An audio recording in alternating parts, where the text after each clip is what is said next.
asked for our speaker today, I asked my cousin CJ to come and speak to us. His hobby for probably 50 years has been history, especially World War II history, and also history that affects the local area, Louisiana, the Gulf of Mexico. He wrote a book about his interest, which would be the World War II in the Gulf of Mexico. And it's a little known aspect of the war. Not a lot of people know about it, but CJ is pretty much the preeminent expert on it. After a combat tour flying B-29s over North Korea, he returned to finish college at Eunice, majoring in English. After college, he worked in the oil fields of South Louisiana as a pilot, visiting drilling rigs by float plane. He started his own company, Homa Aviation, operating at Homa Airport for almost 25 years. Along with his aviation experience, he is also a licensed offshore master of sail and power vessels. He is now retired and has written and lectured on the subject of World War II in the Gulf of Mexico for almost 40 years. Yep.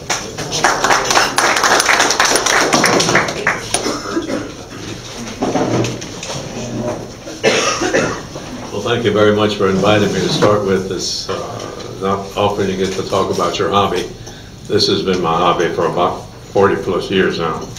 In 1967, I was in a navigation school in Homa, and somebody in the audience said, "Do you know that there's a German submarine sunk only 18 miles offshore right here south of Terrebonne Parish?" I said, "No, I didn't know that." So we got started. He said, "Aren't you a scuba diver?" I said, "Yes, I am."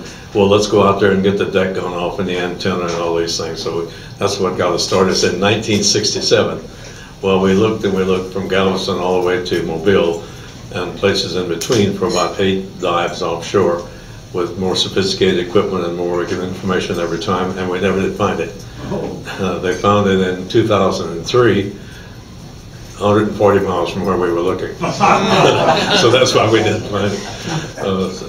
It's kind of interesting to note that the submarine was found only 7 miles from the Macondo British petroleum rig that caught on fire and exploded in April of 2010. So anyhow, that's what got us started on the project. Well, all my friends started jumping off one at a time until I had almost nobody left with me to try to find that submarine. In the meantime, I won a free pass anywhere in the world on TWA Airlines, which nobody's ever heard of, I guess, in this room. Okay, with TWA, and I opted to go to Germany, where I'd already started researching the German U-boat offensive in the Gulf of Mexico. And a lot of the research I did to write this book comes from interviewing the veterans of the German Navy that were in the Gulf of Mexico in World War II, and of course all over other parts of the world. So to get started with the basic subject of World War II in the Gulf of Mexico, when the war started, Hitler kind of surprised his allies as well as his military, as it turns out, that he was going to declare war on the United States. Now, most of you, if you're familiar with history at all, you may remember the sinking of our destroyer named Reuben James. The destroyer was sunk in October of 1941. We didn't get into the war until December 7th, 1941. So here, our destroyers are escorting fuel and groceries and ammunition and so forth to support the British war effort, and we're escorting them across the Atlantic. And we are, in fact, in war.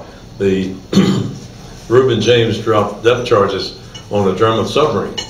Well, the German submarine came up and fired a torpedo and sank the Reuben James, 31st of October, 1941. So the gentleman who fired the torpedo and then pushed the button has been a guest at my house in Homa. Wow. And I've been to his house several times. We go to the conventions together, and he's introduced me to all of the people in the German U-boat Veterans Association. So we're quite familiar with that incident. And he says once you get depth charge in the middle of the night, you can't tell a British depth charge from an American depth charge. We simply surfaced our submarine, we sank the destroyer that dropped the depth charges. So anyhow, getting back to the submarines situation in the Gulf of Mexico, when Hitler declared war on the United States on the 11th of December, 4 days after Pearl Harbor, his military was particularly anxious to get started with the war because his submarines could not attack American ships, and American ships and Allied ships actually in our waters. So immediately the Allied ships were attacked by a group of German submarines called Operation Paukenschlag. Paukenschlag means the roll of the drums, like you have a beginning of an opera or something like that. In fact, the roll of the drums that is used in this expression comes from Wagner's opera, and Hitler was a very big fan of Wagner, so the roll of the drums, Paukenschlag.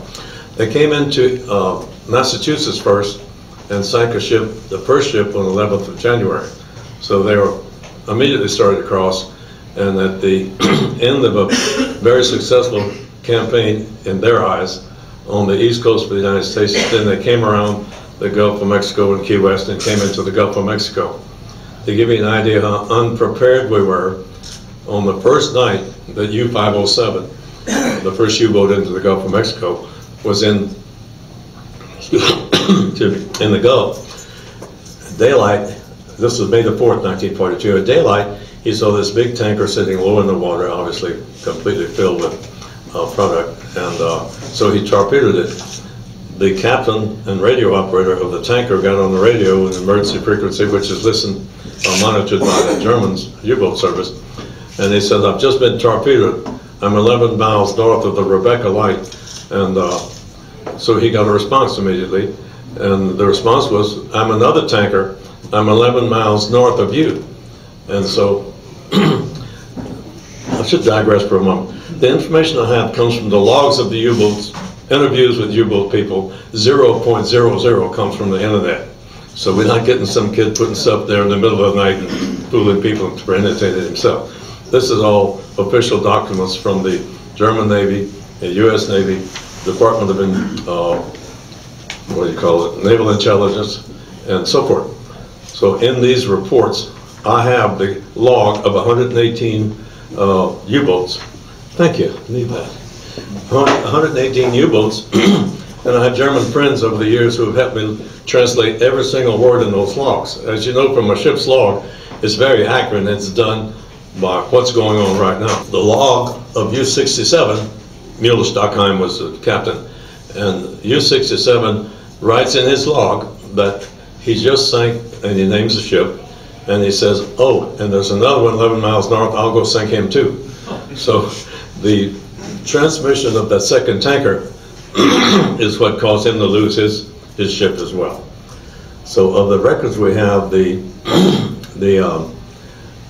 logs of these submarines, the intelligence reports from the Naval Intelligence, I have 1,464 attacks by submarines on American shipping. So every attack that was made and the intelligence report ended up in the Navy files, I have them all. But some of the things you'll hear, and we might as well deal with that because we don't have time to talk about this whole thing. In the Gulf of Mexico, since it was so sudden, we were so unprepared and so inexperienced. We'd been in the war for about 3 weeks when all of this happened. And so the logs of these U-boats, let me digress for just a moment to explain something else. The U-boat captain and his logs are all in present tense. So he is, the log reads something like this: "I'm looking from a depth of 40 feet, well, you use meters of course, and I see at periscope depth, I see 2 ships, and they are on such and such a heading and such a load," and so forth. He's doing this in present tense. And behind him, he's got somebody with a scratch pad. And so they write all this down as fast as he's saying it. And then on the way home across the ocean again, they sit down with a typewriter and they type each thing that this yeoman has taken down. And then when they get to flotilla headquarters in occupied France, then they type it all up and they turn it into the flotilla headquarters. Well, when I started going there in 1979 for the first time, and then after that 1981 and so forth, the Germans got very interested in me because I had their records, and the Americans and the British wouldn't give them their records. So I was reading them their logs before they even saw them when the war was over. Also on October 27th, evening from 5 to 8, is our Spooky Village for children 4 to 12 years old. And it's really a lot of fun. Last year we had over 50 children, and this year the proceeds will go to the Dolly Parton Imagination Library, which is a really wonderful group and does a lot of wonderful things. The first 50 tickets get these really cute 16-ounce cups, and having lived in New Orleans for 20 years, I mean, we just love these. I don't know how they'll go here, but last year everybody loved them. We had them in green.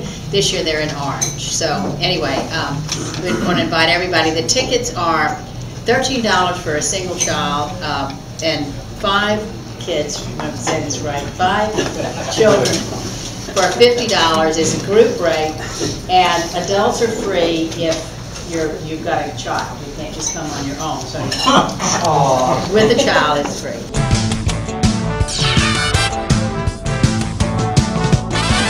K-E